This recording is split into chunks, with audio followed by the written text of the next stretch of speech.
Super Progressive, what is good? We are back with another episode of the Super Progressive podcast today. And as we continue our coverage of the Australian progressive scene, we have another Australian guest, another amazing producer and DJ who I had, the opportunity to not only meet but spend time with at ADE. He's a part of that Vapor, Meanwhile, Sudbeat crew. Our guest today is Karl Pilbrow. Man, how are you doing? Yeah, I'm good, man. Thanks for having me, bro. Did I, It's did I such a pronounce pleasure that to be part correctly? of it. Karl Pilbrow. Yeah, that's right. Yeah, look, you can pronounce it either way, but yeah, you said it bang on, bro. So yeah, that's All good. right, awesome, man. I'm so stoked. This like this Australian scene has kind of been a revelation to me since ADE, and I think like five of our last seven guests now have been from Australia. Just last week, we had one of the legends, Kasey Taylor. And the thing, I bring it up each episode, but can you, just to kick it off, what's it like to not only have your contemporaries, guys your age and women your age in the scene, like, Zanky and Mike and everyone, but also be so tight with the legends like Casey and Jamie and all of them. It seems like it's kind of one big family vibe going on, especially up in Melbourne. Yeah, well, I think you just said it perfectly. It is like a big family. We've all become super, super close over the last few years, and I think what it is like we all share the same passion and the same kind of creative goals, and like it's been awesome because everyone just wants to support each other, like if there's times where I want to like get some feedback on a track, I can always just message Casey or message Gavin or Maddie, and it's all they always got their doors open to like want to share their advice or give the feedback. It's just like it's I think sometimes it's hard to find these kind of like parts of the world where people are all working towards the same goal, but actually wanting to help each other, like so it's been a pretty cool experience to just be like surrounded by so many one super talented people, but super like cool individuals at the same time.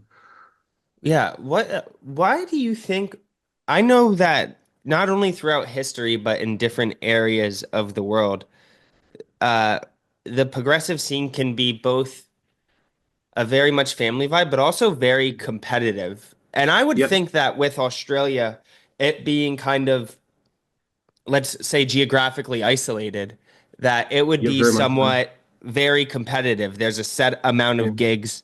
There's only so much room for everyone. Why do you think it's actually went the other direction, where it's more about kind of these artists of all different generations who are all insanely talented, Yeah. choosing to support each other?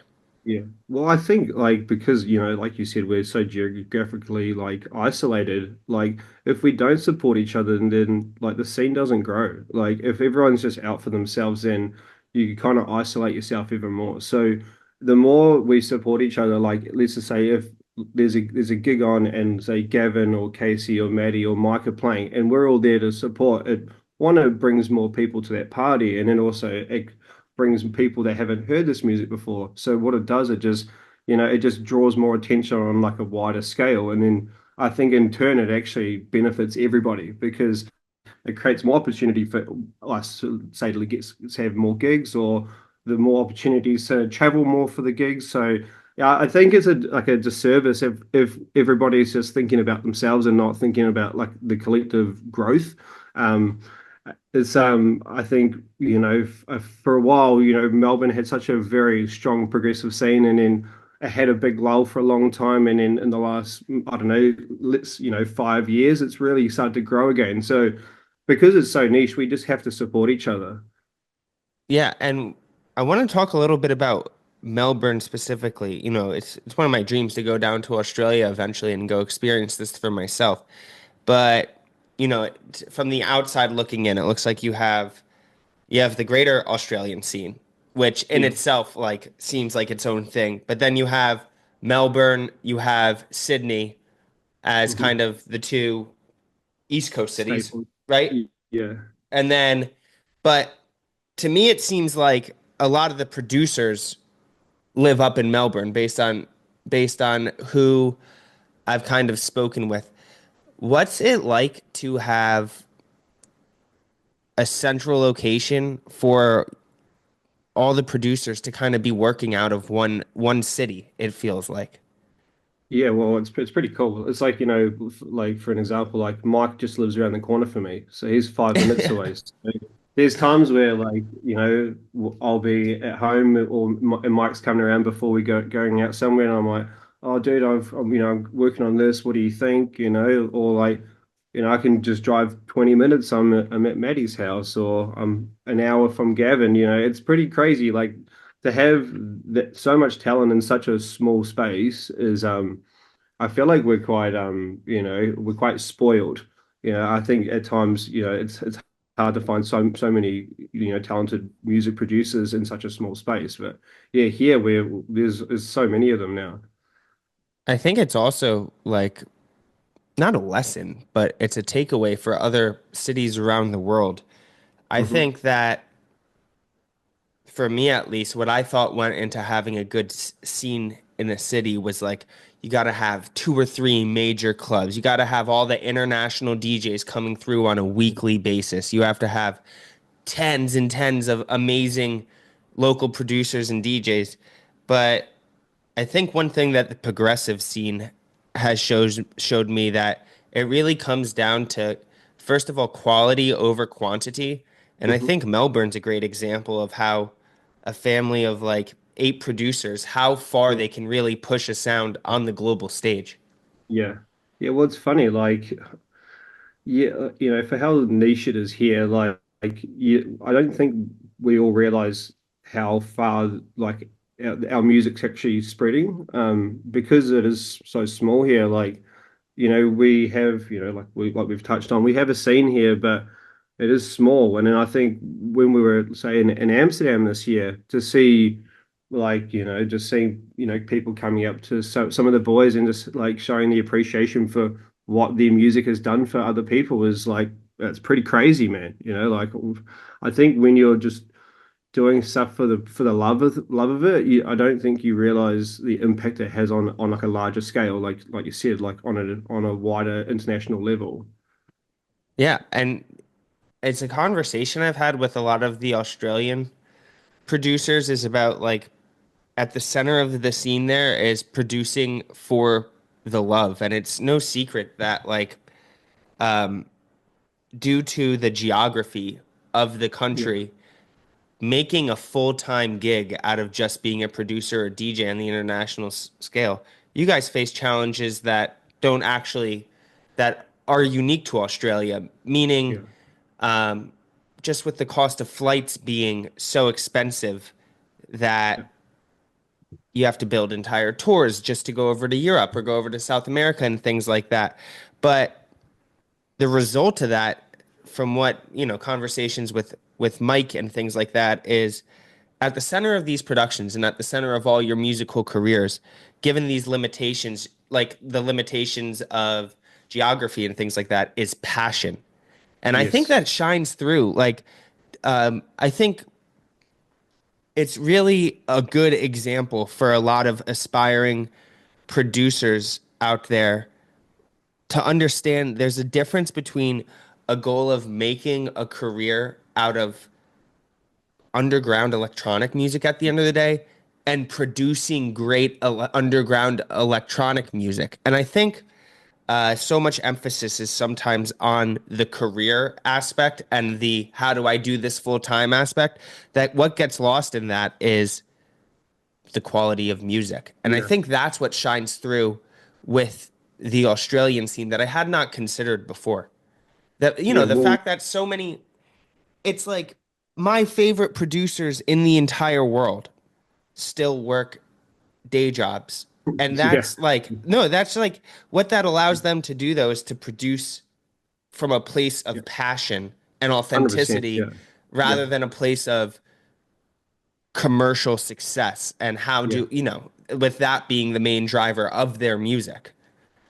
Of course, like, we all have jobs. Like, I'm a painter. Mike's a carpenter. Kasey does civil work. We're all working, 40, 45 hours a week, Like so, I think like you touched on it, it does just hone back in on the passion side of things. You know, I think if we were all just focusing on music full time, like as much as that would be great, but we just don't have the financial stability here. So I guess it creates a more of a balance for us. I think there's, places in like let's say Sri Lanka, those guys are making a career, like a living out of DJing like every week now. Unfortunately, we don't have that here. So yes, it's expensive for us to travel. So we just, work, grind in Melbourne here on our normal jobs. But like I think, like you said, and like I just rambled on a little bit, sorry, but we do have the space just to focus on music on our in our personal time. So instead of just trying to create releases after releases just to stay relevant, it's about creating music that we love that makes us excited from our heart and from our mind. So yeah, it's pretty cool.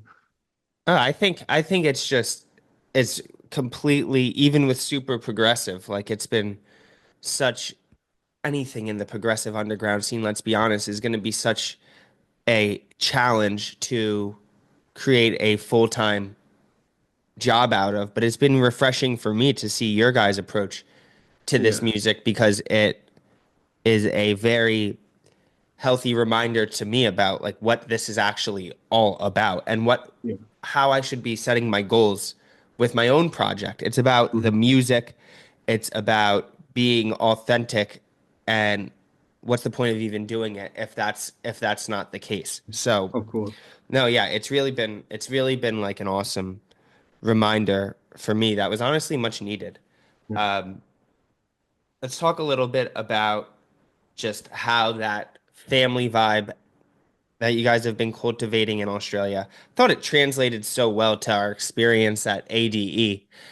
There's yeah, so much music being released today that it's hard to put a face, a personality, and a person behind the tracks that you're hearing on Beatport, let's say. yeah, And after just getting to spend time with all of you guys, meet all of you guys, and see the camaraderie and the spirit for the music, it really helped me put it really helped me put a face and put a personality behind the tracks that I now see. And it yeah, definitely introduced me to your music in a yeah, way that's different than scrolling through Beatport saying, "Ooh, this track sounds good." But when you actually get to meet and get to interact and become friends with someone else, even the tracks, like for me at least, listening, for example, your music, like I have such a stronger relationship with your yeah, music now after seeing kind of it being played out in that Meanwhile and Vapor showcase and how you guys support each other. It was really awesome. yeah. Yeah, no, it's I think like because like I think when you've got someone who's like in their studio for hours and hours and hours just creating, and then I think when you like meet the person behind the track and you get to see like their personality, I think you really can start to recognize and see the translation between the music that they're actually creating to the person that they are. Because I think, everyone's unique. You can try copy someone else's sound, but it's never going to be authentic or feel authentic. But when you meet like someone that's, doing something unique to themselves, you really feel it more. I think it makes a lot more sense than just like hearing a record and go, okay, cool, yeah, that sounds like something else. Then you meet the person that actually is kind of, I would say we'll say with Mike, for an example, Mike has a sound of his own. And when you meet Mike, you go, oh my goodness, I can see that sound through you. I can see that it's you as a person. It's actually it's quite a cool thing. Yeah, and I see it too. I think even with the collaboration between you and Kasey, like Yeah, there's a balance in the actual track that I think yeah. mirrors the dynamic Oh, for between sure. you Yeah. guys. Like kind of Kasey's awesome. Kasey's like so He's energetic, so Yoda. so in your face, like passionate, Yes. and you're like one of the chillest bros I've met. And, Yeah. and I feel like that balance is like actually makes itself apparent in your Oh, guys' for releases sure. together. Yeah. Well, I think,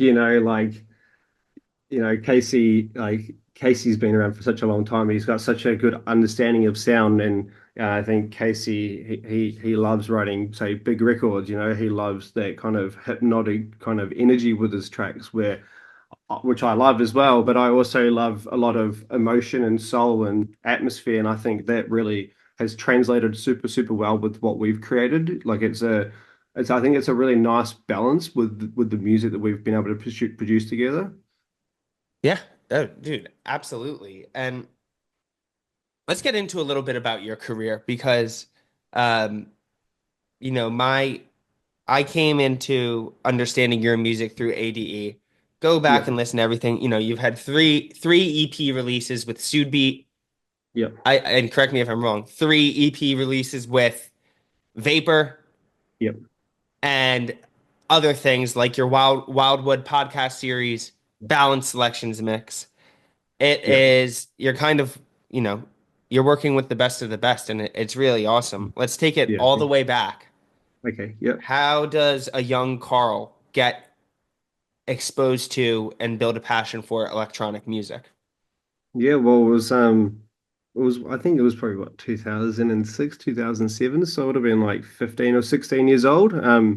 Unlike a lot of people, it wasn't actually from say my sister or my siblings. It was actually through growing up at a skate park and having a lot of friends that were much older than me. And in New Zealand, there's a big drum and bass scene, and it was just like through days and days at the skate park, the boys just playing like music through these speakers at the cars. And there was actually one album it's always stuck with me. I was actually listening to it today, to be honest with you. It's an album by Shapeshifter called Solistic. So it's a liquid drum and bass album.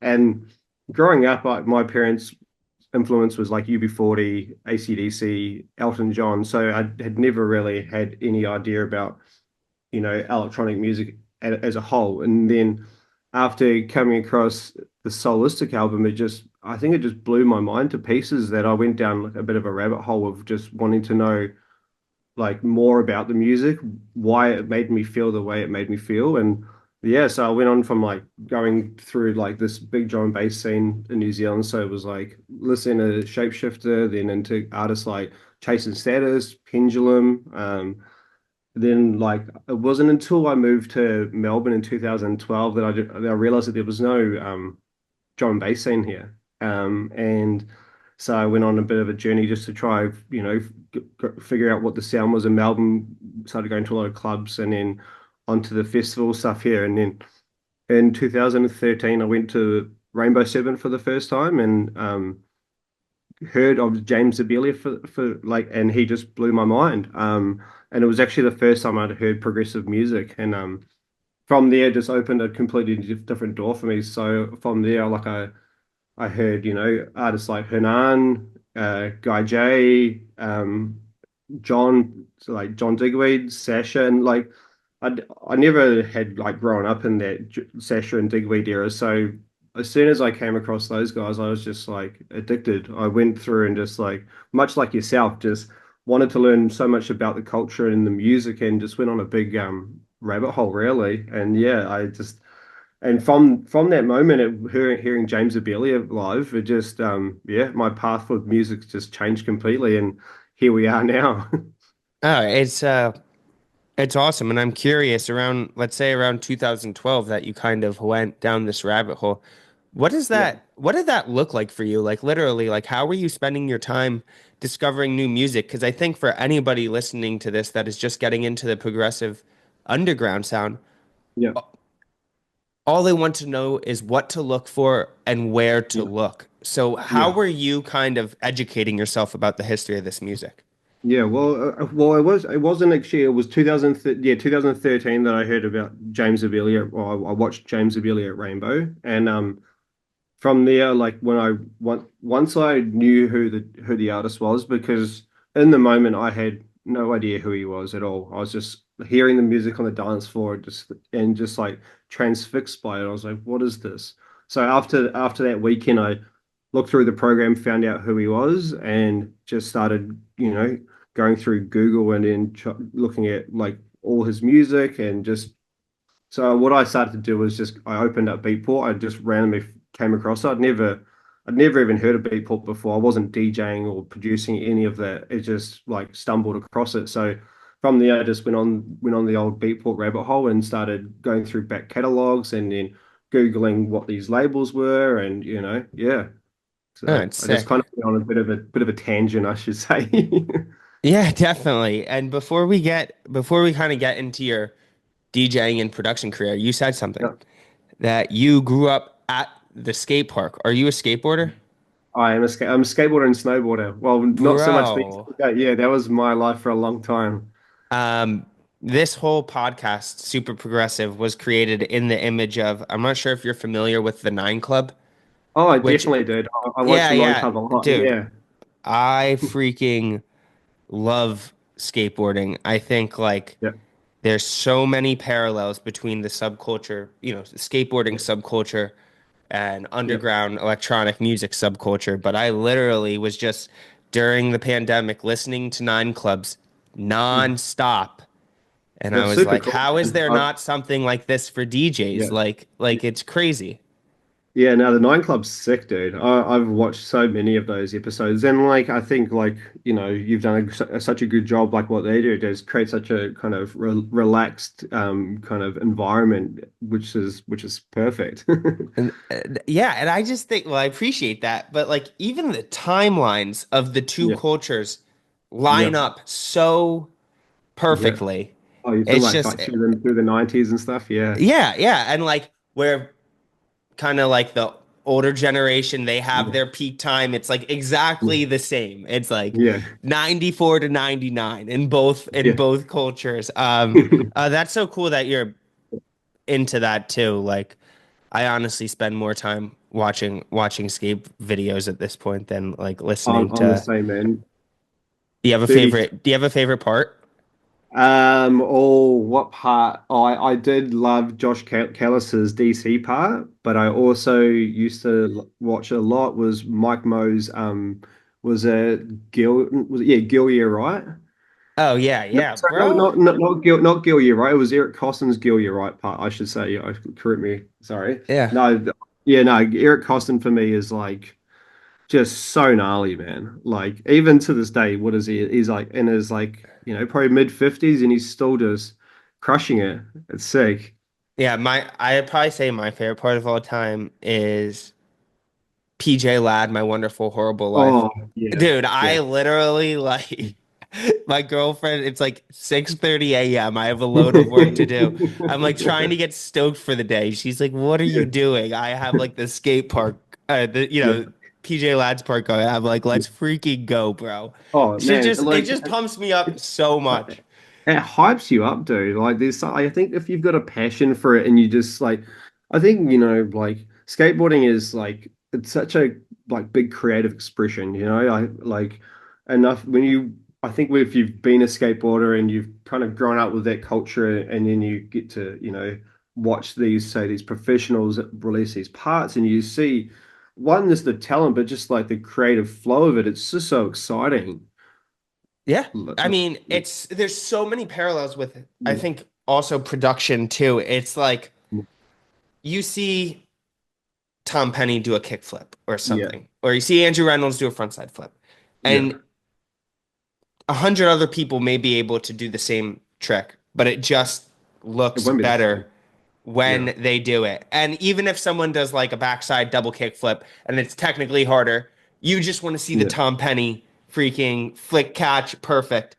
And I feel like 100%. that is so much the same with my favorite um, music producers. It's like some of them just have that ability. I think of Yeah. like a Nick Muir kick drum. I think Oh, of yeah. like just like those producers, kind of like Luke Chable, where Yeah. you may not know the track, but you can almost say like, "This is a Luke Chable track." Oh, Like for there's sure, definitely. something about it, and I think Yeah. that's one of the most like things the if you're a master in skating or a master in music production, those are the things you have in common that you can just do. It may be the same thing as everyone else, but you do it in a way that just makes you stand out. Yeah, 100%. Yeah, that's so good. Um, but yeah, all right, let's get into. So you're going to these raves. Yep. You're kind of you discovered James Zabiela. You're like, Yep. holy shit, there's this sound that is pretty has a history in this city, is pretty popular here. How did you like kind of turn this passion for the music into actually being like, I'm gonna start DJing and producing myself? Yeah, well, the person who really gave me that revelation of wanting to DJ was actually Hernan. Like Hernan closed Rainbow a couple years after that, and I think he played for something like 3 hours, and the whole time I just had my eyes closed. Like I was just like I was in a state of trance, and the feeling it gave me of just like the storytelling side of it, I had never experienced or never understood that before. And after that set, I was just like, I want to and I need to learn how to create my own way of expressing myself in this way. Like there's nothing else like this. Sometimes I get a little bit, shy and a little bit awkward, and I sometimes struggle to that. I feel like I struggle to sometimes articulate myself. So I was just like I just like clicked in my mind that I was like, this is my creative way that I can express myself. And I was actually really lucky that an old housemate of mine was moving up to like northern Queensland, and he offered for me to borrow his CDJs. It was like the old CDJ 1000 Mark IIs and an old DJM 900 mixer, and he just said, "Look, man, I'm going up there. Like, I don't need this at the moment. You could probably borrow this for 3 to 6 months. Just when I come back to Melbourne, if I need it, I'll just grab it off you." So I was like, "Okay, cool, man, no worries." And I was lucky that a friend of mine, Pat, who I actually started doing the Wildwood stuff with, gave me all his old CDs and just said, "Go nuts, man! Like, this should get you set up. This should help you like get on the path of finding a lot of good music and just good music to mix." And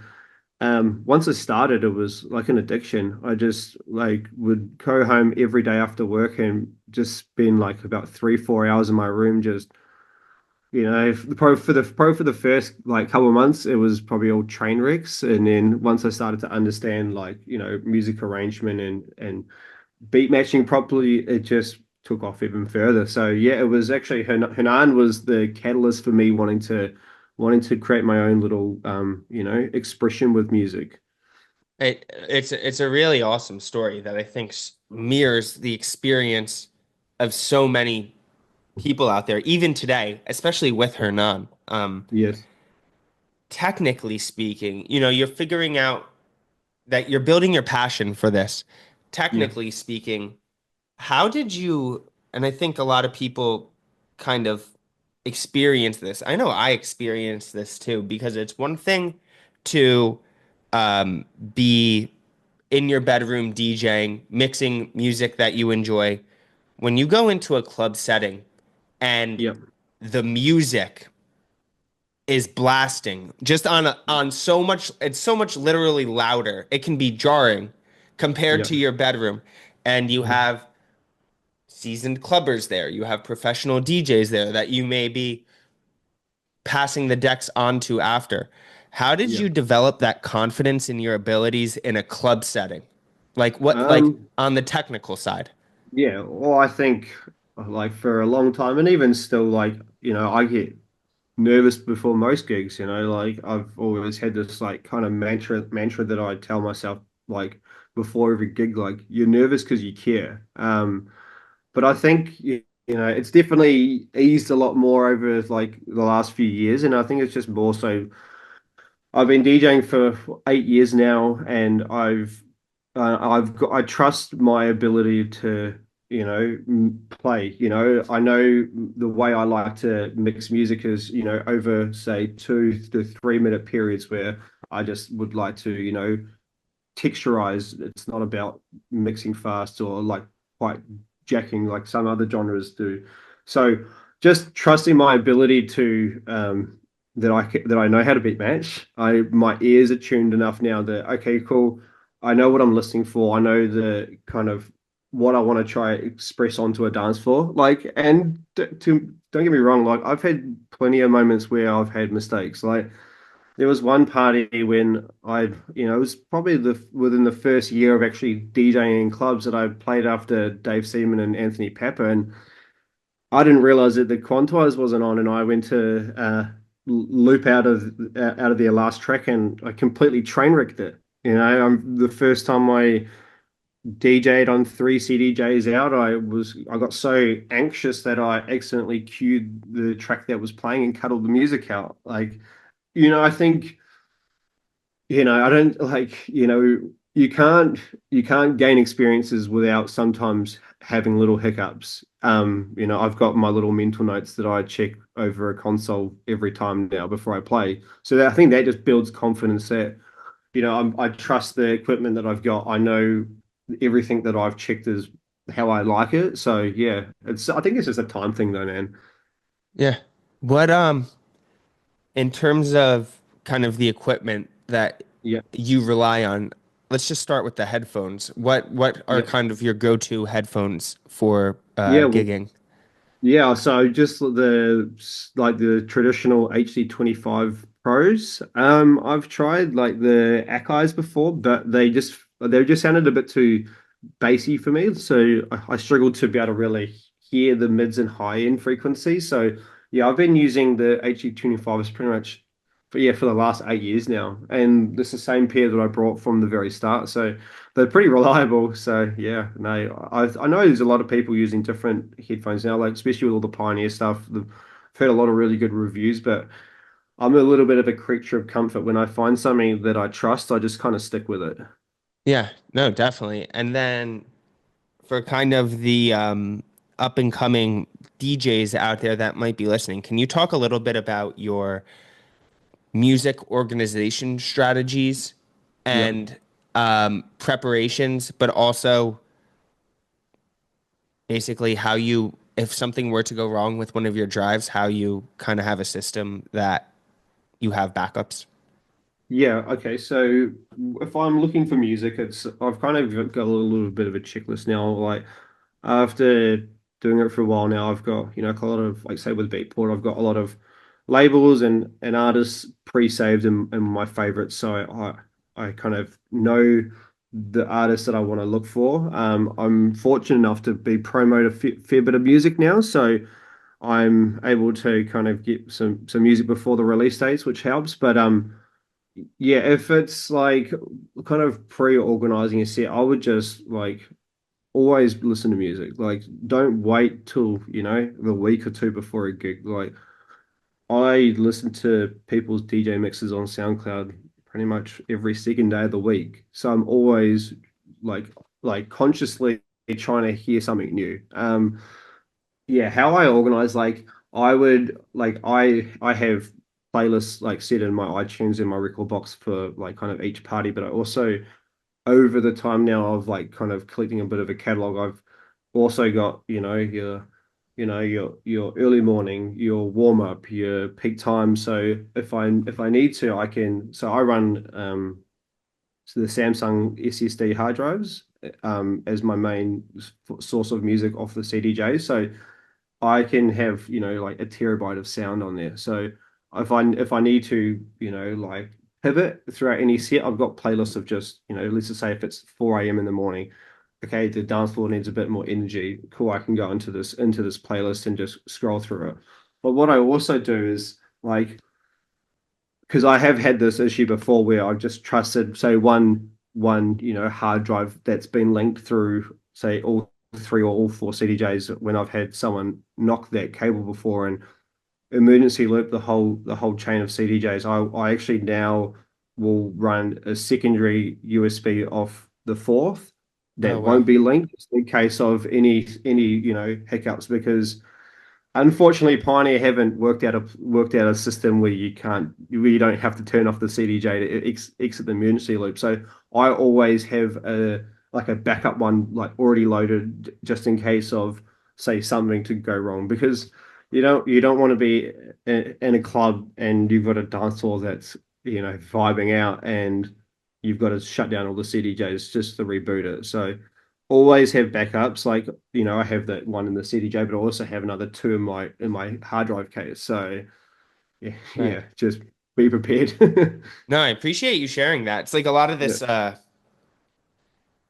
technical ability, I think people's disconfidence in the technical aspect because it can Yeah, be quite intimidating from the yeah, get-go. Let's say if you have an at-home, even if you have like an at-home Tractor S2, the jump to doing freaking record box on 4 CDJs, it hearing information like that makes it less intimidating because at least you're armed with some knowledge about how you can be best prepared.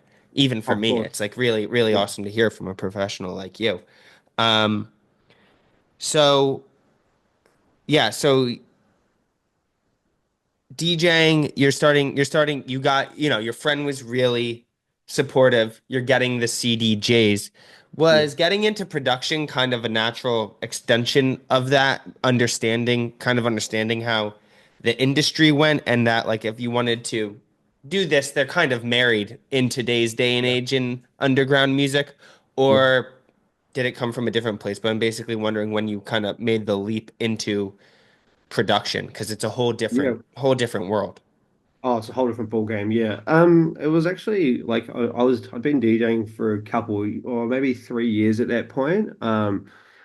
At first, when like probably say a year prior to that, I had a little bit of interest. I purchased Ableton. I opened the software and freaked out, to be honest with you. Didn't have any musical background and I didn't understand the door at all. So I was just like, you know what? I'm going to close that. I'm going to revisit that at a bit of a later date. And then, yeah, like a year after that, after, really starting to listen to what the music was that I was like purchasing and really kind of taking on how it was making me feel, I was like, you know what? Like, this is what that moment on the dance floor watching Hernan gave me, and now I'm getting this with the music I'm listening to, for the music I'm purchasing to play.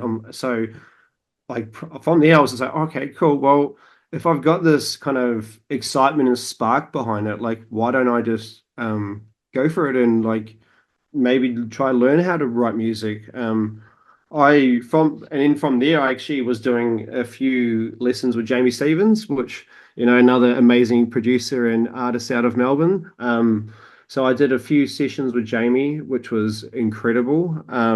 He really gave me like the tools to like just make a start and like just to understand the basics of the door and a little bit of like synthesis and a little bit of just processing with samples. And then from there, like I've known Kasey for a while, and we'd been friends for like a little bit before like the producing kind of like partnership has taken shape. And I'd spoken to him about it, and I said, "Look, man, like I'm really wanting to just give this a bit of a crack." And he just said, "Well, why don't you come around and we can just jam out in the studio. If there's any questions you have, if I can kind of lend a little bit of advice, like I'm happy to kind of just like sh share the knowledge a bit." So yeah, went around to Casey's, and then after like a few kind of like just sessions, just hanging out, just creating like sounds and bouncing off ideas, we managed to kind of get some music written, which wasn't the intention at all. It was just to kind of hang out. So to have just gone in with like a pretty like innocent, hang out with a friend, just created a very organic working relationship that we managed to write some music. Yeah. Oh no, it's awesome. And it's like here you are turning just kind of relentless passion into something Yeah, into expression of that passion. But also I think it's great that kind of the legends like Jamie and Casey. And I think it's like something consistent in the progressive underground scene is that it all comes down to passion and even no matter yeah, the status of anyone, like I just think it's awesome that Jamie and Casey, while there may not have been like a polished talent yet, they saw the yeah, passion and yeah, were willing to share the knowledge just so yeah, you can take it and run with it yeah. and go wherever you want to go with it. And like they didn't do that for anything other than just wanting to share the knowledge, and I think, it's pretty rare and it's in some sense at times where, sometimes people expect something in return, where these two just wanted to kind of help me. I was excited about it and, they love this music. They love the creation of sounds, and to be able to, yeah, like have people like that to kind of guide me a little bit and just kind of share that knowledge was pretty special and pretty humbling. Yeah. Oh, it's amazing. But I also know what comes with that is, you know, a handful of sessions with Jamie Stevens and a handful of sessions with Kasey Taylor. That Yeah. doesn't equate to writing beautiful music. Can you talk a No. little bit about the time that you put in on your own, but also Yep. the resources that you found incredibly helpful to take these kind of raw lessons that they were teaching you that you then took and were able to polish and put into action on your own time? Yeah. So with say let's just say with the sessions with Casey, like there was like so he for a long time I was kind of really scared about I had this weird kind of thought where I'm like I can't use samples. Samples are just a cheat, I've got to be creating everything myself. And then Casey said to me, said, "Well, what are you talking about, man? That's crazy talk. Like you can use samples to like help build an idea. You can also do a lot of processing to samples to create, something completely different to what the original sound is. So with say that with those kind of little lessons, I would come home and I would spend hours just like say I would say buy like a Sennheiser sample pack, and I would just go, well, what can I try? What can I make from all these sounds? And see, let's see what I can do from let's say trying to turn a like a synth loop into a like a kick sound. What can I do to make it like a hi-hat sound? So I would just, yeah, they would just be like, okay, cool, dude, like this is what you need to do now.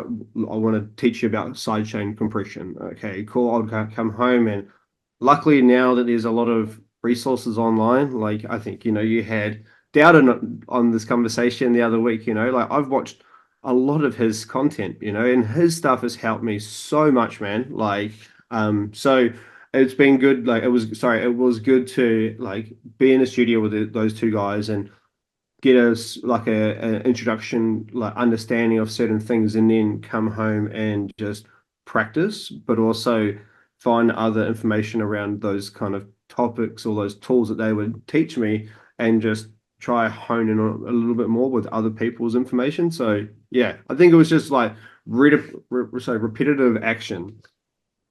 Yeah. Oh, no, definitely. And I'm just like in this own phase of expressing my passion myself. So hearing about how you navigated this is super interesting. I've been taking classes with Mike Griego, Oh, and awesome. dude, he's one of my He's amazing. favorite producers ever. Yeah, And I just feel like it's very similar to potentially what you experienced with Casey and Jamie, where it's like the sharing of this knowledge out of passion.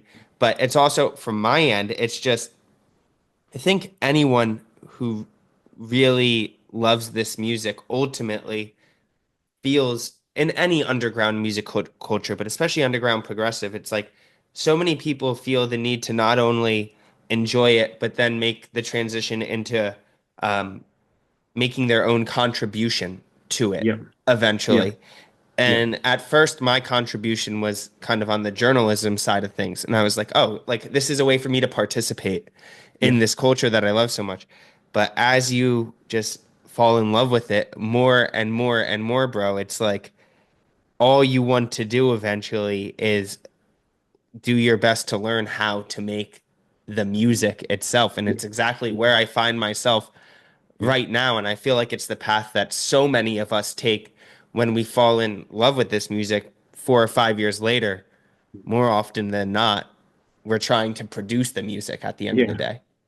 Well, I think it just consumes you. Like it's Yeah. like I don't know. I listen to all types of like genres of music. Like I love like old 90s hip hop and like old rock and roll and stuff. But I've never had the addiction or like to this music than what to like sorry I've never had the same addiction to what I have with this music with other genres of music.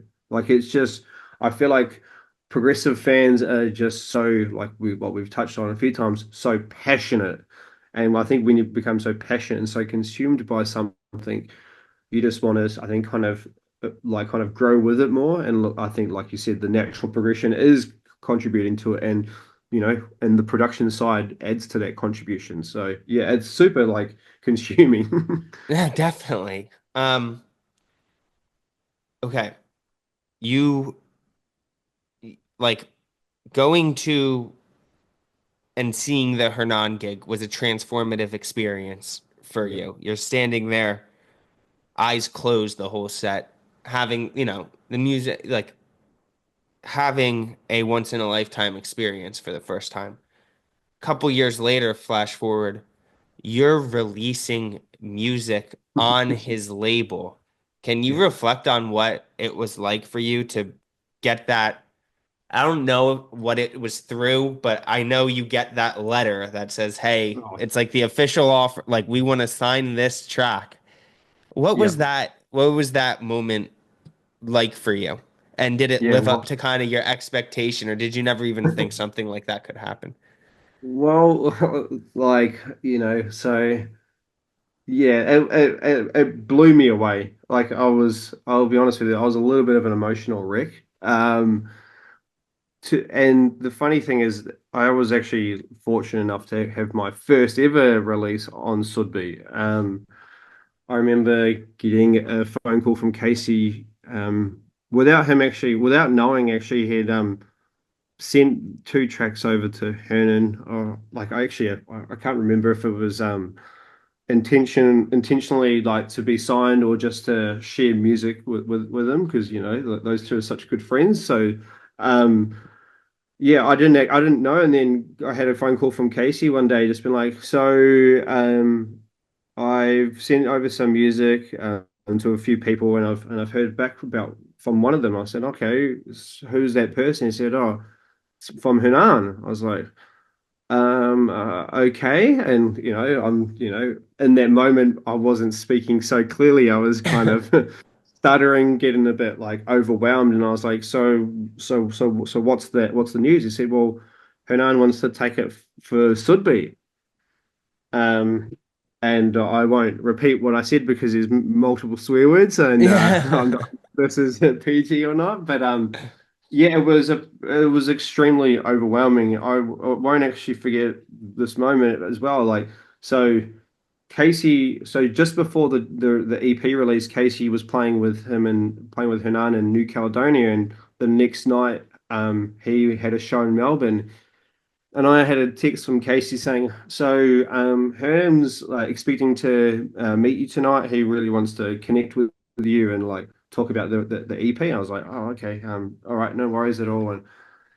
And at that point, Hernan is like a king in my eyes. So the whole night. So I think he played like 6 hours. So the first 3 hours, I had Kasey text me saying, "Oh, have you gone up and said hello yet?" And I was like, "No, no, no, no." Like extremely overwhelmed, extremely anxious. And then he's like, "Dude, you got to do it, man. Like he really wants to meet you. Like you should just like go up there and just do it." I'm like, "If it, all right, I'll just do it."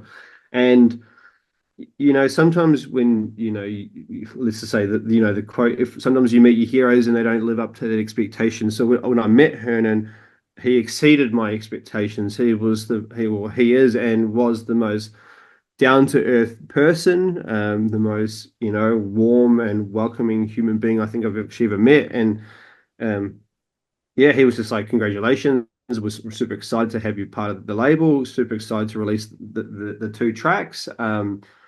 And yeah, it was probably that same feeling I had meeting him was the same feeling I had when I was sent the contract for the release. I've actually still got it saved in my important folder in my emails, to be honest with you. So yeah, no, it's to be able to have like your music showcase on such a staple like Sudbeat has been such an incredible experience. They're all such an amazing people. Like Graziano is such a legend. They're just so down to earth, so humble. So yeah, it's been a bit of a massive privilege, to be honest with you. Oh, it's great. And you talk a little bit about like Hernan exceeding your expectations, don't meet your Mm, legends because they may not live up to it. He exceeds yeah, it. What yeah. has this journey been like for you compared to your expectations going into it? I'm not sure how many years ago that first release with Sudbeat was, but where you are now, Yeah. has this path with this music kind of been what you expected, or has it been a whole different journey for you? Well, when I first started like wanting to be creative with, learning how to DJ, then onto the production side of things, I've never done this for anything except for just wanting to create. Like I've never had the expectation of wanting to be a touring DJ or, be selling a lot of records. Like if stuff like that happens, cool, but it's not for me, it's not my be all end all. I just love music. But so the journey at the start, it was extremely overwhelming. I was, with, say Casey's mentorship, I've been very fortunate to have been like surrounded by a lot of really cool people and a lot of influential people in the music industry. And so Casey has opened up obviously a lot of doors for me. So at the start, yeah, it was really overwhelming. But I think with say the progressive scene, everybody is just super lovely. I can't really recall anybody with an ego. So I think it's made the whole path pretty smooth. Like, and just like, I think, so going to places like ADE, like, like this was my third time this year. And like, just, I think over those 3 years, just meeting more and more people on like an international scale that are, fans of the music or involved in the scene in any way. Like, I think it's really helped, say, like that journey as well. Like with, okay, so I played in Lisbon this year before ADE, and I'd met Geordie that does Music Balloon the year prior, and I hadn't spent a lot of time in Lisbon before, or I hadn't really didn't really know many people there, but just I think building these connections with people over the years or over time just makes that kind of process super super cool and super easy. Like obviously there's moments where it's hard, like with anything, but I think the people surrounded with this music are just so down to earth that I think there's always a bit of support if you're feeling a bit kind of overwhelmed. Yeah. And before I asked you like the standard final question about future projects, there's one more thing I wanted to ask you because I think you have a unique perspective on this is you spoke about how this music can consume you and it becomes an obsession. With something like production and DJing, it feels like you can never put enough time into it, Yeah, especially, yeah, working a normal day job. Like there's infinite room for improvement always.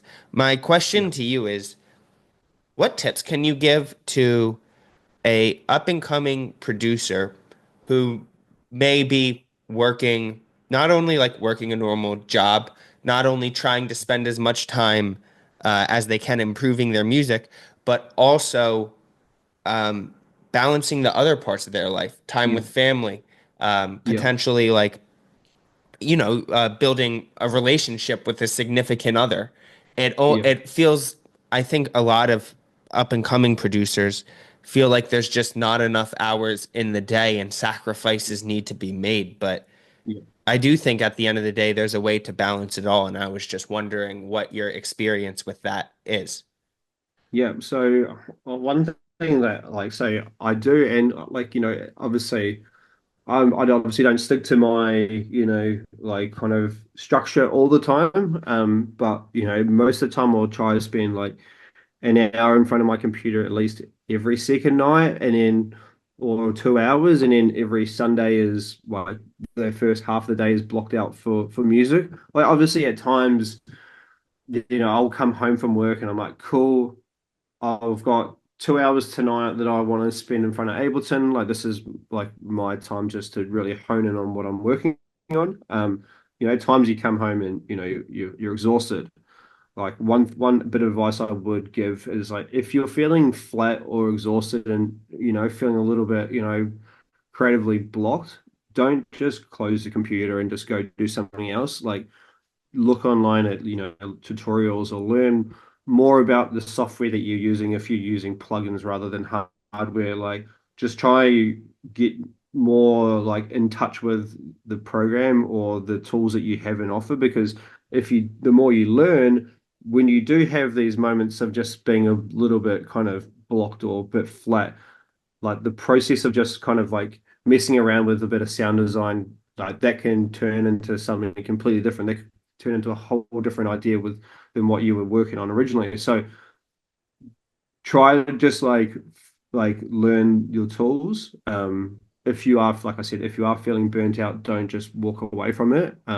Try just kind of research and consume as much information as possible because those moments when you like are feeling creatively inspired, the time that you've spent learning your tools or learning more about synthesis or whatnot, you'll have such a more positive impact on it, and you actually your process and your workflow rate will enhance so much more. Like Yeah. also like another trick trick I would say is like if you're starting to just like learn music production and you're starting to learn how to arrange tracks like at the start like I wouldn't stick with it because it's obviously you can get stuck in this but use templates like they're really helpful for knowing where to like say sequence phrases with say with your drums or your like say hooks with your synths or like your strings or your pads like but try not to work to a formula too much because it does become very samey. Like it's also like it's good to get yourself on the right path to understanding music arrangement, but then try, you know, go off the cuff a little bit. Try works to something that's just not like structurally normal. Right. Oh no, those are really, really awesome tips. Thanks for sharing that. Even for me personally, I'm like making a mental note of everything that you just shared. Final question. It feels like, you know, we may as well already be in 2025 based on how quickly the year moves after ADE. Like these past few weeks have just been So, out oh, of control for me. But for fans of yours and hopefully for new yeah. fans of yours after listening to this, what what are you excited about heading into the new year and what kind of projects, even if you can't talk about specifics, what are you excited that's coming up for you in 2025? Yeah, well, I've got a couple of my own solo EPs coming out next year, which I'm super excited about. One I can say is on Vapor. So, it's been a little bit of a kind of goal to get my own stuff out there for a while. So that should be coming out, say, probably around like the early part of next year, or the first quarter of the year. Also got a couple of stuff with Kasey we've got coming out. Unfortunately, can't say too much about that, but there will be. I think we've got a remix coming out. If it's not the start of like the first part of January, it might be like by March. Nice. And then in terms of gigs, what have we got? We've got some like festivals in Australia, which I'm super excited about. The summer in Australia is, especially in Melbourne, is pretty crazy. There's just always a lot happening.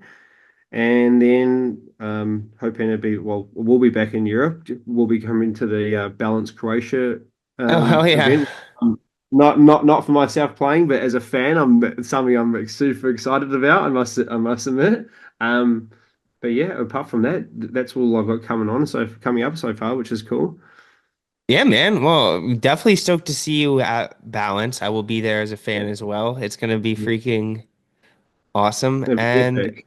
Jesus. yeah, man, like everything else, I'm just so excited, even just to dive more into. Oh, we got to talk about this quickly before we wrap it up Yeah. because it's a testament to your passion to the scene. Your Yeah. the Wildwood Yeah. podcast series. So for anyone Yeah. listening, like it's incredibly hard to be as consistent as Carl has been with his podcast series. Can you just explain a little bit about the origins of that? I mean, it has 20,000 followers on SoundCloud. It's really, really awesome. Um, and can you just give us a little bit of background on that? Because I think for Yeah. listeners of this podcast, that's like one of the first things I'd recommend them to go to just go and routinely be exposed to new music? Yeah, so it started, say 5, 6 years ago now. Time's gone so fast, it's kind of hard to keep up. But to put in to perspective, we're at I think 315 releases. It's next level, yeah. Yes, a lot of work, but amazing. But so I started it with a friend of mine, Pat, who was we were doing these like small little Wildwood intimate gatherings for a period of time as well. And but we had this discussion one day where we wanted to create a platform for, people to express themselves. Like at times there's a lot of talented people around, like a lot of say DJs that don't have a platform to be able to showcase, their talent or their creative expression. So we just decided, all right, cool, let's create something. Like originally at the start, we were like, okay, do we do like the 1 hour of like a conversation like you and I are having now, or and then an hour of a DJ mix. But then we decided, well, why don't we just give the artists full creative control and give them like the option if they want to do a 2, 3, 4 hour DJ mix to just be able to express themselves wholeheartedly through that instead. Um, and over time, yeah, we've really been super fortunate to host a lot of kind of big profile like people in the music industry now. Patrice has, I think, done 3 mixes for us. We've It's sick. had, we've had like Stereo Underground, with Henry Sires, Antrim. We've had like Steve Parry and Dave Seaman. Like we've had a lot of really cool people like that have wanted to support what we believe in. Like for me, like I touched on, it's just a platform for people to showcase their expression. It's you know we don't do it for the money for nothing. Like I I don't make any money off it. I put money into it because I just wanted Yeah. to create a platform for people to be able to showcase themselves. At times it's hard. Like I think especially post COVID. In Australia, I'm not too sure what it's like because you're in Manchester, correct? Yeah, yeah. Yeah, like so in like Melbourne or in Australia, like the whole DJing scene is just saturated. Like there's so many people DJing now, and it's hard for sometimes for people to, create a platform for themselves. So I think we've been lucky enough to created something that gives people that opportunity because Oh it's yeah, it's hard great. at times to showcase yourself or get your name out there to like a wider audience. And without realizing, SoundCloud has such a big reach. I've had some really cool messages from all around the world, like, and that just kind of puts into perspective how wide the music travels. So yeah, no, I've been really lucky. Like, it's a lot of work. We were doing it every week up until the start of this year. And now I've gone on to like a every fortnight period just to free it up a little bit because with working Monday to Yeah. Fridays 7 till 3:30, and then trying to produce as well, like what we spoke about before, like your time is a little bit limited, so I needed just to kind of free up my time a little bit. But it's super cool, man. Like it's really dope when you say, let's just say, even like for myself, like we got so many cool locals in Melbourne here that really talented that people don't know about. So like we had like one dude this year that I booked for the set mix series, and like just to see how excited he was about it was just super humbling. And then the amount of opportunities that he's had from there has been really cool to see. So yeah, no, it's awesome, man. Yeah. Oh no. Well, congratulations on the consistency and the Yeah, success of it. And yeah, man, in general, I just want to thank you for coming on the podcast, sharing your story, sharing a lot of inspiring kind of tidbits and pieces of knowledge and pieces of advice for a lot of up and coming DJs and producers. And yeah, this was really awesome. I'm just really looking forward to, seeing you again, hanging out again, and definitely looking forward to your releases. So, yeah. yeah, bro, thanks so much for coming. Well, thank you for having me. It's been amazing. I love what you do. What you do for the Thank scene you, is bro. Incredible, man. Honestly, like we got to give you your flowers, man. Like it's epic what you're doing. Like the platform that you're creating is super special, and I think it's really important to the progressive scene. So it's a massive privilege to be a part of this. Apologies if I rambled a little bit. Nah, bro, that's what it's all Yeah, about. but no, it's been sick to connect with you, man. Like I loved hanging out at ADE, and like it's just like I'm excited to hang out again in Croatia, and just yeah, it's been awesome. Yeah, bro, 100%. Well, yeah, no, this was really great. I'll always be in touch and Yeah, thank you definitely. again, bro. No, thank you, bro. Appreciate it.